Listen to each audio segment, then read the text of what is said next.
اشاعت media SAY دین اسلام کی اشاعت کے لیے سب سے آگے۔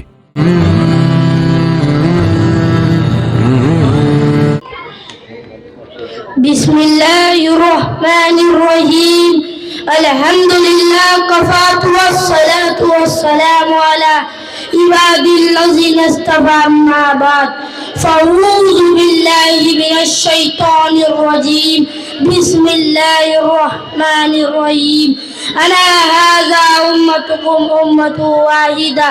جناب صدر، محترم اساتذہ اکرام، حاضرین محفل، السلام علیکم ورحمۃ اللہ وبرکاتہ۔ یہ نغمہ دنیا بھر میں نہایت عام ہے کہ ہم زندہ قوم ہیں، پائندہ قوم ہیں، مگر سوال یہ ہے کہ ہم واقعی ایک زندہ قوم ہے یا ایک نغمہ ہے جس کا حقیقت سے کوئی تعلق نہیں۔ علامہ اقبال نے کہا ہے، نشاں یہی ہے زمانے میں زندہ قوموں کا، نشاں یہی ہے زمانے میں زندہ قوموں کا، صبح و شام بدلتی رہتی ان کی تقدیریں۔ جناب صدر، ہم نے جنگ آزادی کے بعد ہم نے کتنی دفعہ اپنی تقدیریں آزمائی، تاریخ آپ کے سامنے ہے۔ باحیثیت قوم ہم نے کوئی قابل ذکر کارنامہ سر انجام دیا جو زندہ قوموں کا شیوا ہوتا ہے؟ کیا ہم نے کوئی ایسی یونیورسٹی قائم کی جو پڑوس کی چینی یونیورسٹی سے بہتر ہو؟ کیا ہم نے کوئی ایسی مشین بنائی جس کو دیکھنے کے لیے جرمنی کی ٹیم آئی ہو؟ کیا ہم نے کوئی اخلاقیات کا کارنامہ سر انجام دیا جس کو اپنانے کے لیے یورپ کے مفکرین سوچ رہے ہو؟ ہم کب تک دوسروں کے کارناموں پر اپنا نام لکھواتے جائیں گے؟ شاعری مشرق علامہ اقبال نے اس سوئی ہوئی قوم کو جگانے کے لیے اپنی ساری زندگی صرف کر دی، بالآخر ہندوستان کے خوابوں کو شرمندہ تعبیر کر دیا۔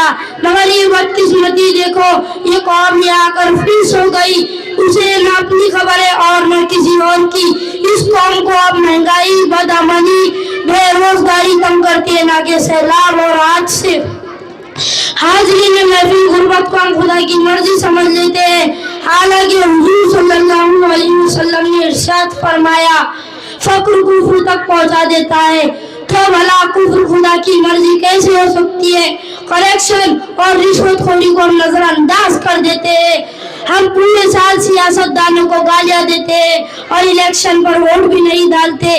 ہر شخص امریکہ کو گالیاں دیتا ہے اور سب امریکہ جانے کے لیے تیار بیٹھے ہیں۔ جناب والا گفتار کے غازی ایسے ہی لوگوں کو تو کہتے ہیں، زندگی میں سانس لینا اور دل کا دھڑکنا سبق نہیں ہوتا۔ ایسی طرح تو زمین پر کروڑوں مخلوق ہے جو غذا اور پانی ہے اور زندہ ہے۔ محبت، مروت، فرائضگی کے عدد کے احساس کا نام ہے۔ حضرت عمر جیسے لوگ کہاں ہیں جو راتوں کو اٹھ کر لوگوں کے حال سے باخبر ہوتے تھے؟ کہاں ہے حضرت ابو بکر جیسے لوگ جو انسانیت کے لیے اپنے گھر چھوڑ دیتے تھے؟ کہاں ہے حضرت عثمان جیسے لوگ جو سخاوت میں آپ اپنی مثال تھے؟ کہاں ہے حضرت علی جیسے لوگ جو عادل اور انصاف پسند تھے؟ باحیثیت در حقیقت قوم، ہم جانتے بوجھتے ہوئے پڑوسی کی روح ہمیں نظر نہیں آتی، استطاعت رکھنے کے باوجود ہم پچھلے ہاتھوں کو نظر انداز کر دیتے ہیں۔ بے بس اور لاچار لوگوں کو دیکھ کر ہم یوں ہی گزر جاتے ہیں۔ مظلوم کی سیس کی ہم پر کیوں نہیں اثر کرتی؟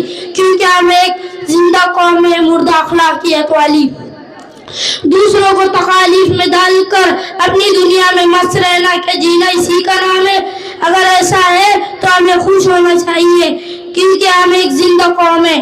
نشاں یہی ہے زمانے میں زندہ قوموں کا، نشاں یہی ہے زمانے میں زندہ قوموں کا، صبح و شام بدلتی رہتی ان کی تقدیریں۔ وآخر دعوانا الحمدللہ رب العالمین۔